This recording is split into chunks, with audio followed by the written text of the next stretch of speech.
ಎಲ್ಲ ಪೂಜ್ಯರಲ್ಲಿ ತಮ್ಮೆಲ್ಲರಲ್ಲಿ ಪ್ರಣಾಮಗಳು. ಈ ಜಗತ್ತನ್ನು ಯಾರು ಮಾಡಿದರೂ ಅವು ಜಗತ್ತಿನ ಮಾಲೀಕ. ತನು ಮನ ಅದಾವಲ್ಲ, ಧನ, ನಾವು ನಮಗೊಂದು ಶರೀರದ, ನಮ್ಮ ಒಳಗೆ ಒಂದು ಮನಸ್ಸದ, ಹೊರಗೆ ನಮ್ಮದು ಒಂದಿಷ್ಟು ಮನೆಮಾರದ. ಇದು ಯಾರ್ದ ತಿಳ್ಕೊಂಡೀಯ? ಯಾರ್ದು ಇದು? ಶರೀರ ನಿನ್ನದೇನು? ನೀನು ಮಾಡಿದ್ದಲ್ಲ. ಶರೀರ ವಿಶ್ವದ ಮಾಡಿದ್ದು, ನಿಸರ್ಗ ದೇವತೆ ಮಾಡಿದ್ದು. ತನು ಮನಸ್ಸನ್ನು ಇಟ್ಟಿದ್ದು ಅದೇ. ಆ ಬಳಿಕ ಏನು ಸಂಪತ್ತು ಸುತ್ತಮುತ್ತ ಏನದ, ಈ ಸಂಪತ್ತೆಲ್ಲ ಅವನಿಂದ ಬಂದಿದ್ದು. ಬಂಗಾರ ನಾವು ಮಾಡಿಲ್ಲ, ತಂದು ಇಟ್ಕೊಂಡೇವೆ ಅಷ್ಟೆ. ಯಾರಾದರೂ ಬಂಗಾರ ಮಾಡ್ಯಾರೆ? ಅಲ್ಲೇ ಭೂಮಿಯಾಗದ, ಅದನ್ನು ತಂದು ಹಡ್ಡಿ ತಂದು ಅದನ್ನು ಒಂದೇಟು ಕೂಡಿಸಿ ಇಟ್ಟೆ. ಬೆಳ್ಳಿ ಮುತ್ತ ರತ್ನಗಳು ಎಲ್ಲವೂ ಇಲ್ಲಿ. ನಾವು ಸುಮ್ಮನೆ ಕೆತ್ತಿ ಅದಕ್ಕೆ ನಮ್ಮ ಹೆಸರು ಬರೆದೇವೆ ಅಷ್ಟೆ. ಇಲ್ಲೇ ಅದೇ ಕಲ್ಲ, ಅದೇ ಮಣ್ಣ, ಅದೇ ನೀರ ಎಲ್ಲ ತಂದು ಕೂಡಿಸಿ ಚಲೋ ಮಾಡಿ ಒಂದಿಷ್ಟು ಮನೆ ಕಟ್ಟಿ ನಮ್ಮ ಹೆಸರು ಬರದೆ ಅಷ್ಟೆ. ಅದು ಭೂಮಿ ಅಂತದ, ನಂದು ತಗೊಂಡು ಹೋಗ್ಯಾನ. ಕಲ್ಲು ನಂದು, ಮಣ್ಣು ನಂದು, ನೀರು ನಂದು, ಹೆಸರು ಅವಂದು. ಎಷ್ಟು ಹಾಕೋಬಾರ್ದಂತಲ್ಲ, ಸುಮ್ಮನೆ ವ್ಯವಹಾರಕ್ಕೆ ಹಾಕೋದು. ಆದರೆ ಕೃತಜ್ಞನಾಗಿರಬೇಕು. We must be grateful to the earth, to the nature. ಅಲ್ಲಿ ಎಲ್ಲ ಕೃತಜ್ಞರಾಗಿರಬೇಕು. ಭೂಮಿಗೆ, ನಿಸರ್ಗಕ್ಕೆ ನಾವು ಕೃತಜ್ಞತೆ ಸಲ್ಲಿಸಬೇಕು. ಅದಕ್ಕೆ ಸೂರ್ಯ ಎದ್ದು ಕೂಡಲೇ ಅವನಿಗೆ ನಮಸ್ಕಾರ ಮಾಡ್ತಾರೆ. ಒಂದು ಹೊಳಿಗೆ ಸಮುದ್ರಕ್ಕೆ ನಮಸ್ಕಾರ ಮಾಡ್ತಾರೆ. ಅದರ ಅರ್ಥ ಏನು ಅಂದ್ರೆ, ಕೃತಜ್ಞ ನೀ ಅದಿ ಅಂತ ನಾವು ಬದುಕೇವಿ. ನೀನು ಒಂದಿಷ್ಟು ಕಾವ ಕೊಡ್ತಿ ಅಂತ ನಾವು ಜೀವಂತದೆ. ನೀನು ಒಂದಿಷ್ಟು ನೀರು ಕೊಡ್ತಿ ಅಂತ ನಾವು ಚೆನ್ನಾಗದೆ ಅಂತ ನಾವು ವ್ಯಕ್ತ ಮಾಡ್ತೇವಲ್ಲ. ಇದು ಧರ್ಮ. ಇದು ಧರ್ಮ. ಇದನ್ನು ನಾವು ಮಾಡೋದದ. ಯಾರಿಂದ ನಾವು ಏನು ಪಡಿತೇವೆ ಅದಕ್ಕೆ ಒಂದಿಷ್ಟು ಧನ್ಯವಾದ ಹೇಳೋದು ಅಷ್ಟೇ. ಅದಕ್ಕೆ ಪೂಜಾ ಅಂತಾರೆ, ಧರ್ಮ ಅಂತಾರೆ. ಈಗ ಹೂವು ಕೊಟ್ಟು ಒಂದು ಬಳ್ಳಿಗೆ ಕೃತಜ್ಞತಾ, ನೀನು ಕೊಟ್ಟಿ ಅಂತ ನನಗೆ ಇಷ್ಟು ಹೂಗಳು ಸಿಕ್ಕು, ನಿನಗೆ ಧನ್ಯವಾದ ಅಂತ ಹೇಳೋದಿಲ್ಲ. ಯಾರೇ ಒಂದು ಈಟು ಕೊಟ್ಟರೆ ಎಲ್ಲೇನು, ಬರೇ ಒಂದು ಸ್ವಲ್ಪ, ಇವ ಸಿಗರೇಟ್ ತಂದಿರ್ತಾನ, ಅವ ಕಡ್ಡಿ ತಂದಿರ್ತಾನೆ. ಕಡ್ಡಿ ತಂದು ಹಿಂಗೆ ಹಚ್ಚಿದ ಅಂದ್ರೆ ಧನ್ಯವಾದ ಅಂತ ನಾವು ಹೇಳ್ತೇವೆ. ಹೇಳೋದಿಲ್ಲ, ಥ್ಯಾಂಕ್ಸ್ ಅಂತ ಹೇಳ್ತೇವೆ. ಥ್ಯಾಂಕ್ ಯು ಅನ್ನೋದಲ್ಲ ಅಂತೇವೆ. ನಿನಗೆ ಧನ್ಯವಾದ. ಬರೇ ಕಡ್ಡಿ ತಂದವಾಗ ಧನ್ಯವಾದ ಅರ್ಪಿಸ್ತೇವೆ. ಇವನ್ನ ತಂದವಾಗ ಯಾರು ಧನ್ಯವಾದ ಅರ್ಪಿಸ್ತೇವೆ ಹೇಳಿ? ಇಡೀ ಜಗತ್ತೆಲ್ಲ ನಾವು ಬದುಕಬೇಕಾದರೆ ಭೂಮಿ ಬೇಡ? ನಾವು ಬದುಕಲಿಕ್ಕೆ ನೀರು ಬೇಡವೇ? ನಾವು ಬದುಕಲಿಕ್ಕೆ ಗಾಳಿ ಪಾಳಿ ಬೇಡೇನು? ಇಷ್ಟೆಲ್ಲ ಈ ನಿಸರ್ಗ ಕೊಡ್ತದಂದಾಗ ಒಂದು ಸ್ವಲ್ಪ ಧನ್ಯವಾದ ಹೇಳೋದು ಬೇಡವೇ? ಅದು ನಮ್ಮ ಧರ್ಮ. ಅದು ಚೀನಾ ದೇಶದೊಳಗೆ ಧರ್ಮದ ಅರ್ಥ ಮಾಡ್ತಾರೆ. ಅಲ್ಲಿ ಒಬ್ಬರು ಹೇಳ್ಯಾರ, ಧರ್ಮ ಅಂದ್ರೆ ಏನು? ಧರ್ಮ ಅಂದ್ರೆ ಬಹಳ ಚಲೋ ಹೇಳ್ತಾರೆ. ನೀನು ಒಂದು ಹೊಂಡದ ನೀರು ಕುಡಿದ್ರೆ ಆ ಹೊಂಡಕ್ಕೆ ಧನ್ಯವಾದ ಹೇಳು. ಇದ ಧರ್ಮ. ಅದೇ ಧರ್ಮ. ಹೊಂಡ ಕೆಡಿಸ್ಬೇಡ, ಮತ್ತೇನ್ರ ಅದನ್ನು ಹೊಲಸು ಮಾಡಿ ಹೋಗಬೇಡ.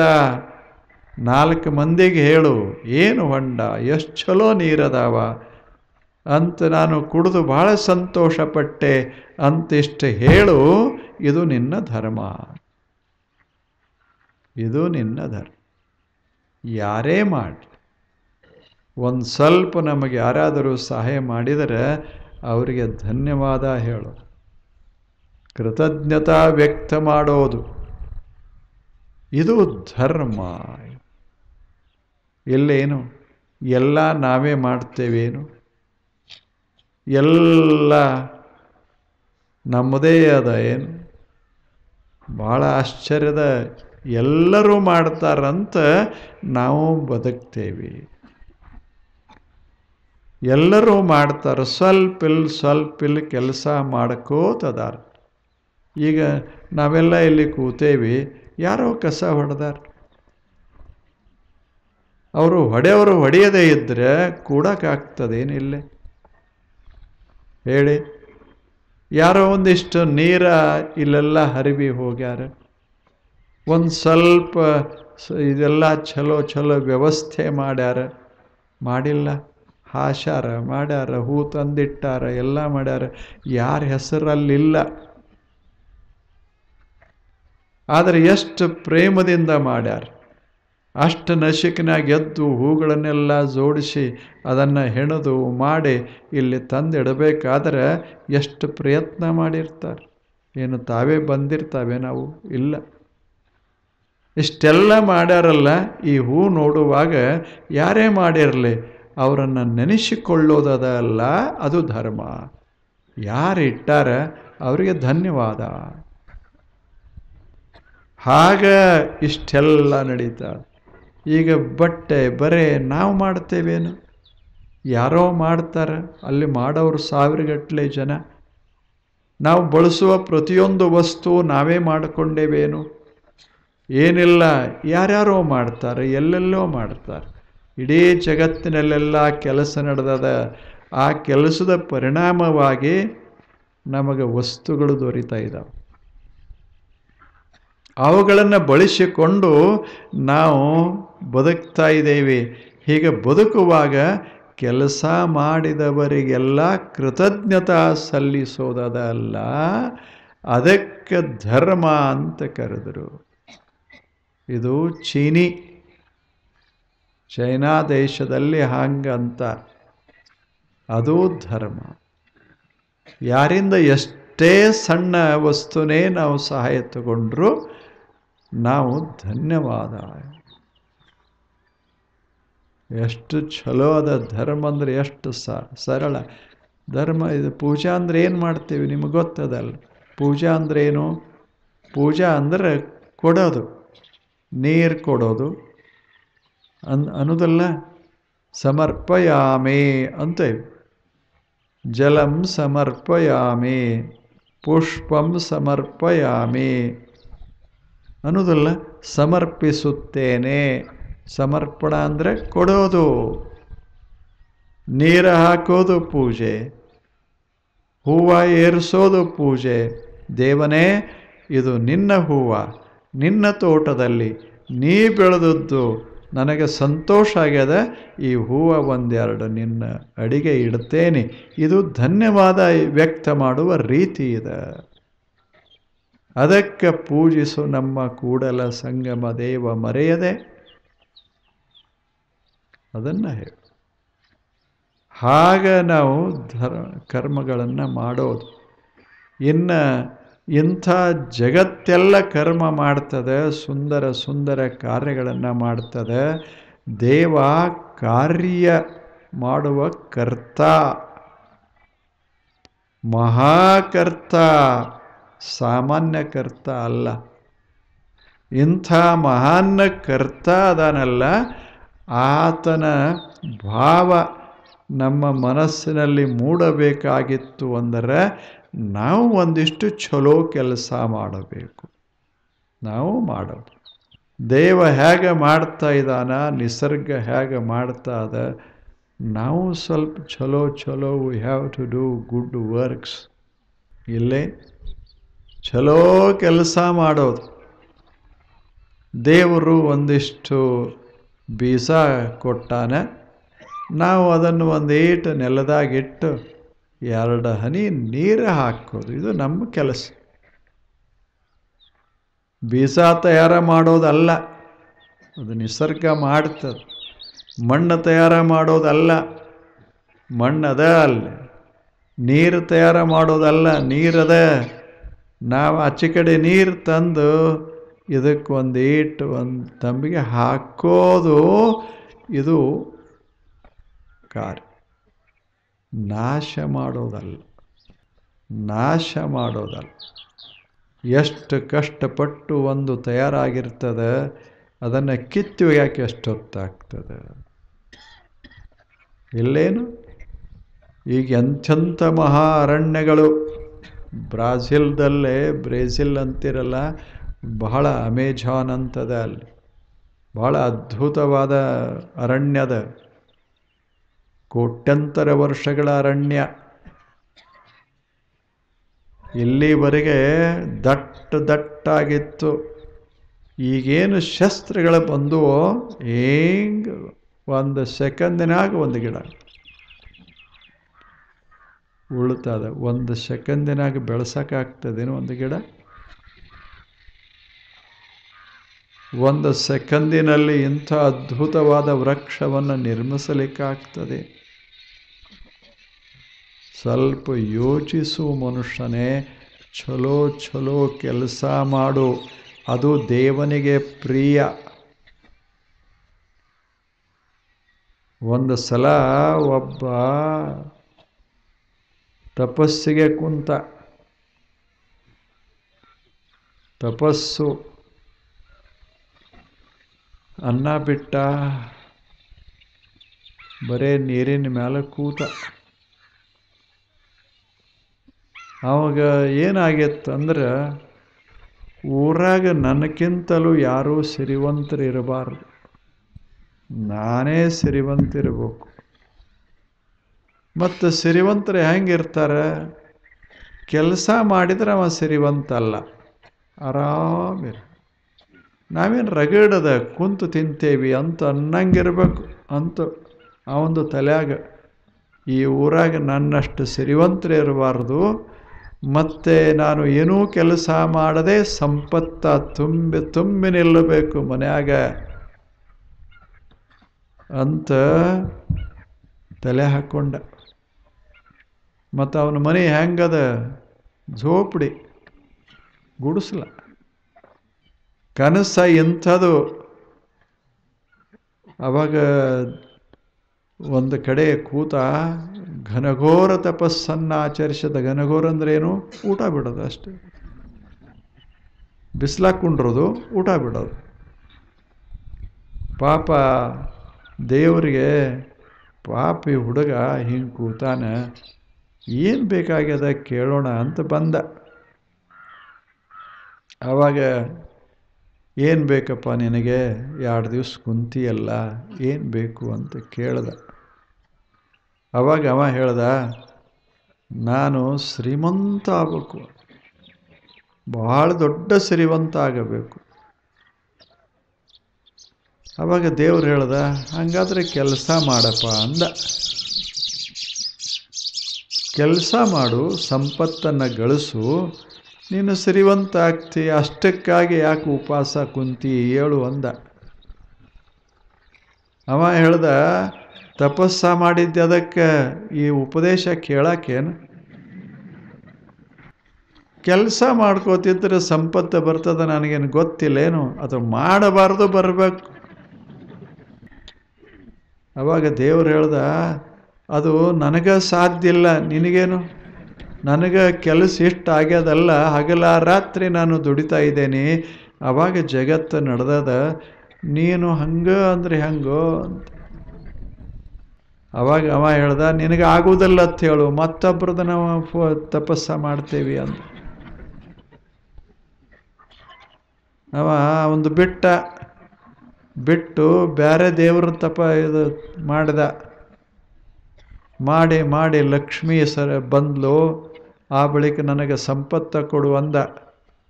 ಆವಾಗ ಲಕ್ಷ್ಮಿ ಹೇಳಿದ್ಲು, ಆಕೆ ಹೇಳಿದ್ಲು, ಸಂಪತ್ತ ಬರಬೇಕಾಗಿತ್ತಂದರೆ ಮೈ ಬೆವರ ಸೊರಿಸು ಅಂದರು. ದುಡೇ, ಅದು ಖರೆ ಸಂಪತ್ತ, ಇಲ್ಲದೆ ಇದ್ರೆ ಅದು ನಿಲ್ಲೋದಿಲ್ಲ ಅಂತ. ನೀನು ಕೊಡೋದಲ್ಲ ಆದರೆ ಬಿಡು, ಮತ್ತೊಬ್ಬರು ನೋಡ್ತೀನಿ ಅಂದ. ಹಿಂಗೆ ಅವಾಗ ಅವ ಮಾರುತಿ ನಿಂತಿದ್ದಲ್ಲ, ಅವಂದು ಶುರುವಾಯ್ತು. ಅವ ಅಂದ, ಹೇಳ್ತೀಯೋ ನಡಿಯಲ್ಲಿ ಕೆಲಸಕ್ಕ ಅಂತ. ಮಾರುತಿ ಇವನು ಎಬ್ಬಿಸ್ದ, ಕೆಲಸ ಮಾಡೋ. ನಾನು ಎಷ್ಟು ಕೆಲಸ ಮಾಡೀನಿ ಗೊತ್ತದ ಏನು? ದೇವರಂದ್ರೆ ಏನು ಸುಮ್ಮನೆ ನಿಲ್ಲೋದಲ್ಲ, ದುಡಿಯೋದು ದೇವರು. ನಿನಗೆ ಕರುಣೆ ಆಗಬೇಕಾಗಿತ್ತು ಅಂದರೆ ದುಡಿಬೇಕು. ಈ ಜಗತ್ತಿನೊಳಗೆ ದುಡಿಲಾರ್ದೆ ಯಾವುದೂ ಬರೋದಿಲ್ಲ. ಇಲ್ಲೇ ದೇವರು ಬೇಕಾದರೂ ದುಡಿಲೇಬೇಕು. ನ ಕಶ್ಚಿತ್ ಕ್ಷಣಮಪಿ ಜಾತ್, ಸುಮ್ಮನೆ ಇರೋಕ್ಕಾಗೋದಿಲ್ಲ. ಹೇಳು ಅಂದ ಮಾರುತಿ. ಮೊದಲೇ ಮಾರುತಿ ಕೈಯಾಗ ಗದ. ಅವರು ಸುಮ್ಮನೆ ಹೋಗ್ಯಾರ. ವಿಷ್ಣು ಸುಮ್ಮನೆ ವಾದ, ಲಕ್ಷ್ಮಿನೂ ಸುಮ್ಮನೆ ವಾದ್ಲು. ಇವ ಬಿಡ್ಬೇಕಲ್ಲ ಮಾರುತಿ. ಕೆಲಸ ಮಾಡು ಅಂದ. ನಾ ಮಾಡೋದಿಲ್ಲ ಅಂದ್ರೆ ನೀನು ಬಿಡೋದಿಲ್ಲ ಅಂದ. ಮಾಡ್ದು ಚಲೋ ಆಯ್ತು. ದುಡಿ ಅದು. ಇದು ಹಿಂಗೆ ಜೀವನ ಅಂದರೆ ದುಡಿಮೆ. ಇಂಥ ಸುಂದರ ಕಾರ್ಯಗಳನ್ನು ಮಾಡ್ತಾ ಇರು, ಚಲೋ ಕೆಲಸ ಮಾಡು. ಎಂಥದರೆ ಜೀವನದ ಮಾಡಕ್ಕೆ ಬರ್ತದಂತ ಸಿಕ್ಕದ್ದೆಲ್ಲ ಮಾಡಕ್ಕೆ ಹೋಗಬೇಡ. ಇಲ್ಲೇ ಸಿಕ್ಕದ್ದೆಲ್ಲ ಮಾಡಕ್ಕೆ ಹೋಗಬೇಡ. ನನಗೂ ಕೆಲಸ ಮಾಡಕ್ಕೆ ಬರ್ತದಂತ ಕಡ್ಡಿ ಕೊರೆದು ಹಚ್ಚದ. ಯಾರಿಗೆ? ಮನೆಗೆ. ಏನು ಮಾಡೋದು? ಹಿಂಗೆಲ್ಲ ಮಾಡಿದರೆ ಜೀವನ ಚಲೋ ಆಗ್ತದೆ. ಮನೆ ಹೆಂಗಿರಬೇಕು? ಮನೆ ಸ್ವಚ್ಛ ಕೆಲಸ ಮಾಡೋದಂತ ಇಟ್ಕೊಳ್ಳಿ. ಮನೆಯಾಗಿನ ಎಲ್ಲ ಸಾಮಾನು ಸ್ವಚ್ಛ ಹೆಂಗಿಡಬೇಕು ಹಂಗೆ. ಕಂಡಿರಬಾರ್ದು ಒಂದು ಸಾಮಾನ, ಅಷ್ಟು ಚೆಂದಾಗಿ ಹೊಂದಿಸಿ ಮಾಡಿ ಇಡೋದು. ಒಂದು ಕಸ ಕಡ್ಡಿ ಮನೆಯಾಗ ಬಿದ್ದಿರಬಾರ್ದು. ಹೊಲಸು ವಾಸನೆ ಒಂದು ಈಟಿರಬಾರ್ದು. ಅಷ್ಟು ಚಲೋ ಒಳಗೆಲ್ಲ ತಯಾರು ಮಾಡೋದು. ಹೊರಗೆ ಒಂದಿಷ್ಟು ಗಾರ್ಡನ್ನ ಮಾಡಿಕೊಳ್ಳೋದು. ಹೂವಿಂದು ವಾಸನೆ ಹಿಂಗೆ ಒಳಗೆ ಹೂವಿನ ವಾಸನೆ ಬರ್ತಿರಬೇಕು. ಅದು ಮನೆ. ಏನು ಒಮ್ಮೆ ಕಟ್ಟಿಸಿದ ತಗೊಂಡ ಕಟ್ಸಾನ, ಇನ್ನೂವರೆಗೆ ಕಸ ಹೊಡೆದಿಲ್ಲ. 10 ವರ್ಷ ಆಗ್ಯದ, ಕಸ ಹೊಡೆದಿಲ್ಲ, ಹಾಸಿಗೆ ತೆಗೆದಲ್ಲ. ಒಮ್ಮೇನು ಹಾಶಾನ. ಹಿಂಗಾದರೆ ಬದುಕು ಅಂತಾರೆ. ಮನೆ ಅಂತದ. ಯಾಕರೆ ಕಟ್ಟದಿ ನನ್ನ? ಮಲಗೋದೇ ಇದ್ರೆ ಅಲ್ಲೇ ಮಲಗಬೇಕಾಗಿತ್ತು. ಯಾವುದರ ಗಿಡದ ಕೆಳಗೆ ಮಕ್ಕೊಂಡ್ರೆ ಆರಾಮಿತ್ತು. ಕೆಟ್ಟ ಧೂಳದಾಗ ಅದರಾಗ ಇದರಾಗ ಎಲ್ಲ ಹೆಂಗಾಗ್ತದೆ? ನಾವು ಕಸ ಹೊಡೆಯದೇ ಇದ್ದರೆ ನಮ್ಮ ಮನೆ ಸ್ವಚ್ಛ ಆಗೋದು ಯಾವಾಗ? ನಾವು ಸುಂದರ ಹೂಗಳನ್ನು ಬೆಳೆಯದೇ ಇದ್ದರೆ ಸುವಾಸನೆ ಆಗೋದು ಯಾವಾಗ? ಸ್ವಲ್ಪ ಮನುಷ್ಯನೇ ದುಡಿಮೆ ಬೇಕಾಗ್ತದೆ. ದುಡಿಮೆಯ ಮೇಲೆ ಬದುಕನ್ನು ಕಟ್ಟಬೇಕಾಗ್ತದೆ. ಜೀವನ ಅಂದರೆ ದುಡಿಯೋದು. ಮತ್ತು ಎಷ್ಟು ವರ್ಷ? 100 ವರ್ಷ. ಜಿಜೀವಿಷೇತ್ ಶತಂ ಸಮಾಹ. 100 ವರ್ಷ ಬದುಕಬೇಕು. ಮತ್ತು ಕೆಲಸ ಮಾಡ್ಕೋತೆ ಬದುಕಬೇಕು. ನಿವೃತ್ತಿ ಅಂತಿಲ್ಲ, ರಿಟೈರ್ಮೆಂಟ್ ಇಲ್ಲಿಲ್ಲೇ. ಆ ಆಫೀಸ್ ಬಿಡೋದು, ಮತ್ತೊಂದು ಕೆಲಸ ಮಾಡೋದು ಅಷ್ಟೇ. ಮನ್ಯಾಗ ಮಾಡೋದಿಲ್ಲೇನು? ಆಫೀಸ್ ಮುಗಿತಾ ಒಂದು 35 ವರ್ಷ ದುಡ್ದ ಅವನು ಹೊರಗೆ ಹಾಕಿದ್ರು. ಆಫೀಸ್ದಿಂದ ಸೆಂಡ್ ಆಫ್ ಕೊಟ್ಟರು. ಆ ಬಳಿಕ ಅವ ಮನೆಗೆ ಬಂದ. ದಿವಸ ಏನು ಮಾಡ್ತಿದ್ದ ಅಂದ್ರೆ, ಇವರು ಅಡುಗೆ ಮಾಡೋದು, ಅವ ಉಂಡು ಹೋಗ ಆಫೀಸಕ್ಕೆ. ಒಂದು ಕೆಲಸ ಇವಾಗ ಹಚ್ತಿದ್ದಿಲ್ಲ. ಆ ದಿವಸ ಬಂದ, ಮನ್ಯಾಗ ಮಲ್ಕೊಂಡ ಆನಂದವಾಗಿ. ಮುಂಜಾನೆ ಏಳಲಿಲ್ಲ ಬೇಗ. ಅವರಂದರು, ಏಳು, ಇನ್ನೇನು ಕೆಲಸ ಇಲ್ಲ, ಮನ್ಯಾಗ ಮಾಡಬೇಕು. ನಿಮ್ಮ ಕೋಲಿ ಕಸ ಹೊಡ್ಕೋರಿ, ನಿಮ್ಮ ಹಾಸಿಗೆ ನೀವು ತಕ್ಕೋರಿ, ಮುಂದೆ ಕೆಲಸ ಏನು ನಿಮ್ಮದು? ಆಫೀಸಿಲ್ಲ ಈಗ. ನೆನಪು ಮಾಡಿದರು. ಅವ ಅಂದ, ನಾನು ರಿಟೈರ್ಡ್ ಆಗಿದ್ದೇನೆ ಅಂದ. ಅಲ್ಲಿ ಆಗಿರ್ಬೇಕು, ಇಲ್ಲಿ ಈಗ ಶುರು. ಇನ್ನು ಮೇಲೆ ನಿಮ್ಮದ ಬಟ್ಟೆ ನೀವ ತಕ್ಕೊಳ್ಳೋದು. ತೊಳ್ಕೊಳ್ಳೋದು, ನಿಮ್ಮ ಭಾಂಡೆ ನೀವ ತಿಕ್ಕೊಳ್ಳೋದು. ನಾವು ರಿಟೈರ್ಡ್ ಆಗ್ಬೇಕಾಗ್ಯದ. ಎಲ್ಲೇನು ಎಲ್ಲರೂ ಕೆಲಸ ಮಾಡ್ಕೋತಿರೋದು. ದೇವನೇ ಕೆಲಸ ಮಾಡ್ತಾನಂದಾಗ ಮನುಷ್ಯ he is there in sun and shower. ಭಾಳ ಚಲೋ ಮಾತು ಹೇಳ್ತು. ದೇವರು ಹಗಲ ರಾತ್ರಿ ಅನ್ನದೇ ದುಡಿತಾ ಇದ್ದಾನ. ಅವನಿಗೆ ಯಾವುದಿಲ್ಲ, ಹಂಗೆ ದುಡಿತಾ ಇದ್ದಾನ, ವಿಶ್ರಾಂತಿಯೇ ಇಲ್ಲ. ಮನುಷ್ಯನೇ, ನೀನು ಅವನನ್ನು ಪ್ರೀತಿಸ್ತಾ ಇದ್ದರೆ ನೀನು ಕೆಲಸ ಮಾಡು. ಇದು ಕರ್ಮಯೋಗ. ಇದರಿಂದ ಜೀವನ ಶ್ರೀಮಂತ ಆಗ್ತದೆ. ಇದರಿಂದ ಮನಸ್ಸು ಸ್ವಚ್ಛವಾಗ್ತದೆ. ಇದಕ್ಕೆ ಕರ್ಮಯೋಗ ಅಂತಾರೆ. ಇದೆಲ್ಲ ಮಾಡೋದು ಎದಕ್ಕೆ? ನಮ್ಮ ಬದುಕನ್ನು ಛಲೋ ಮಾಡೋದಕ್ಕಾಗಿ. ಮತ್ತು ಏನು ಕೆಲಸ ಮಾಡಬೇಕು? ಪ್ರಶ್ನೆ. ನಾಳೆ ಬನ್ನಿ.